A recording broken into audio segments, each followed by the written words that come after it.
Tonight, a mother whose daughter suffered catastrophic brain injuries at birth says she hopes medics will learn lessons from her case and they will make changes to patient care. Taylor Dobbs from Dinnington is now 5 years old, but she'll need specialist care for the rest of her life. At birth, she was starved of oxygen for up to 22 minutes, and staff at Sheffield's Jessup wing admit failings were made. Well, her family now hope to raise enough money for more therapy available in the United States. Helen Steele has our main story this evening. Well, next this evening, to some they were perhaps a blot on the landscape, but for many others, the cooling towers of Ferrybridge Power Station were lifelong landmarks. They've even been described as homing beacons, that is, until yesterday. Yes, 4 of those towers were reduced to rubble within seconds as Ferrybridge C was demolished as part of the drive towards cleaner, low-carbon energy. Thousands gathered to watch them fall. Well, Lisa Adlam has been at Ferrybridge, where the outlook has been changed. Sad old day for the Wood family, that, actually, because my grandpa built the boilers. I know. Way back in the 50s. Well, I'm all right, though. I'll get over it.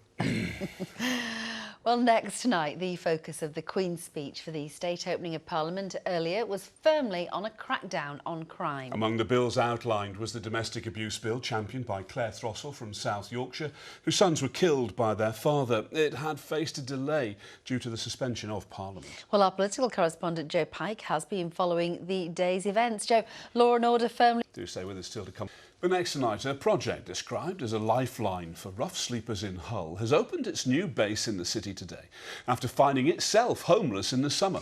Raise the Roof has been running a drop-in centre in the city, feeding homeless people since last year. But in July, it was forced to move out after being refused planning permission. Well, now, though, a business owner has provided a new base for the project in a disused restaurant. Michael Billington has the story. Great news there. Well, the ITV Evening News continues at 6:30. Here's a look at what's happening with Mary Nightingale. Thanks very much. Now it's time for the sponsors for. Well, no football in the Premier League or Championship over the weekend because of the international break.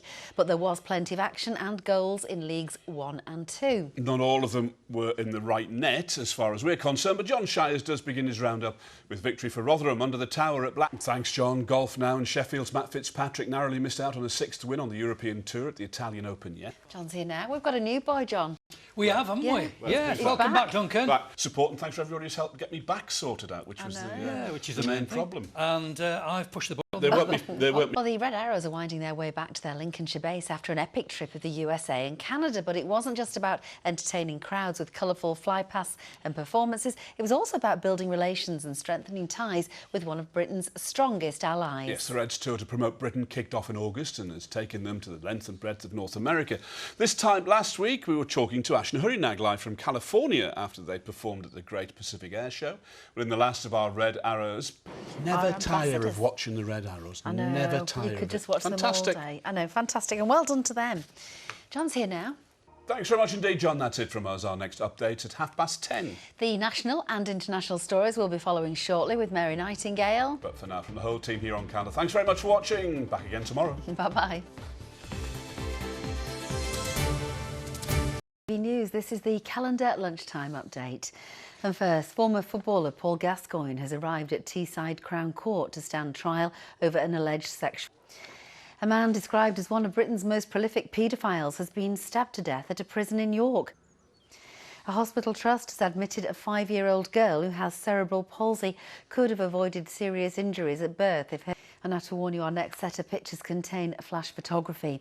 The former Sheffield United and Leeds United midfielder Vinnie Jones has given an emotional TV interview about his late wife Tanya, who died following a 6-year battle with cancer. Now a major clear-up is underway at the site of the Ferrybridge Power Station where 4 cooling towers were demolished. Now, Bradford non-league side Campion FAFC dedicated its weekend game to the campaign against racism in East League. Now here's John with the... John, thanks. That's it. Duncan's back with us tonight on Calendar at 6. But for now, have a great afternoon. Bye-bye.